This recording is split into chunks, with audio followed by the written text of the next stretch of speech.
How to record presentation in Microsoft PowerPoint. Hi guys, welcome to our channel. Let's begin. In this video, I will guide you how you can record presentation in Microsoft PowerPoint. For that, you first want to open the PowerPoint on your laptop or PC.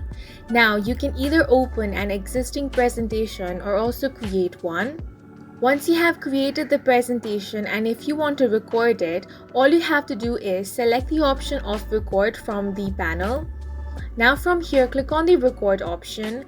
It's going to ask you to select what you want to record. Either it is slide and animation timing or narrations, ink and laser point. You can select whichever you want and click on the start recording option. Now you can simply start recording the presentation with your voice. You can also right click to open more options. From here you can select the pointer options and you have laser pointer. Once you select this, you have this laser pointer that you can use while recording. Or you can also select highlighter to highlight the important points while you are recording. Now, if you want to erase it, select eraser and you can simply erase what you have written. You can also pause your recording if you want. Once you have done recording, you can simply close it.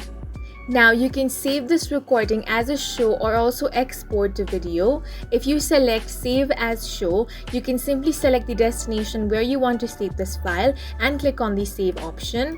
And that's it for this video. If you found it helpful, please make sure to hit the like button and subscribe for more videos like this.